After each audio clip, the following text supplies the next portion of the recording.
We're coming to the end of April and we're still dealing with the crisis out in Iran. So why is this a big deal? Well, mortgage rates have been very, very stagnant and moving downward because of the cause of inflation that oil prices have actually put pressure on. So let's think about that.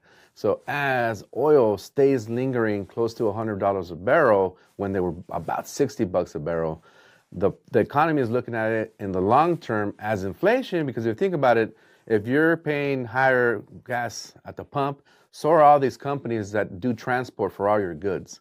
And along with paying higher costs for transporting your goods, it's going to translate to higher costs for everything that you purchase, not only by you going to the market to pick it up yourself, but the monies that's going to take for these companies to produce all these goods is going to cause inflation to keep rising.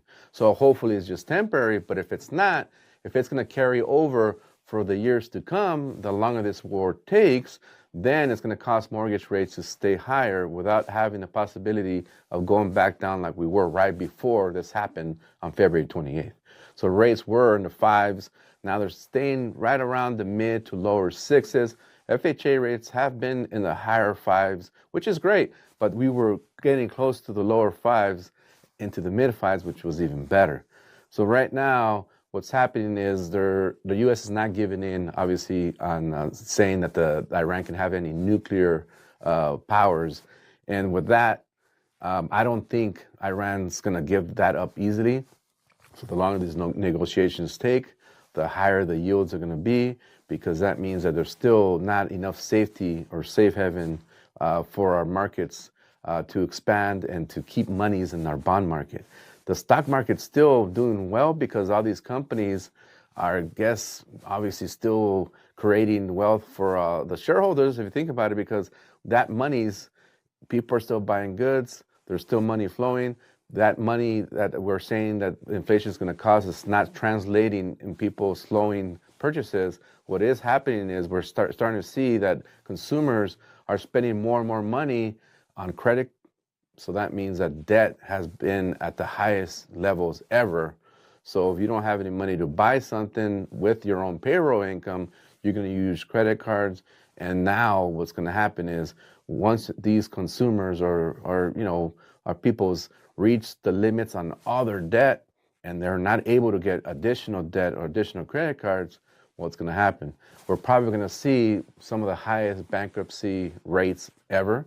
And along comes issues with housing. If you were already strapped with your mortgage payment, maybe we are going to have a little bit of a situation with short sales and foreclosures. What we're probably not going to see is people that bought, 6-7 years ago before all this happened, because they bought at a great time with the lower purchase prices, lower rates. Rent's going to be a lot higher than when they purchased.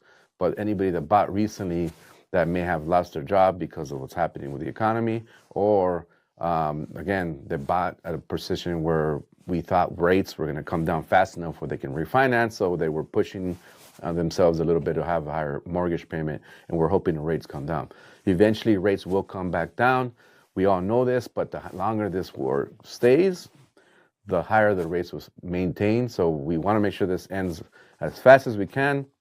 They come up to an agreement as fast as we can so that we can see that they bring the oil prices down so that we can see that carry over into our bond market and, again, mortgage rates. So if you have any questions on this, make sure to reach out to me.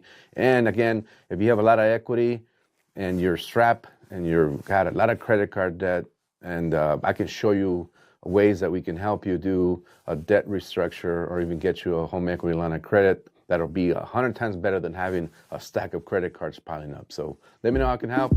Reach out to me. I'm here for you.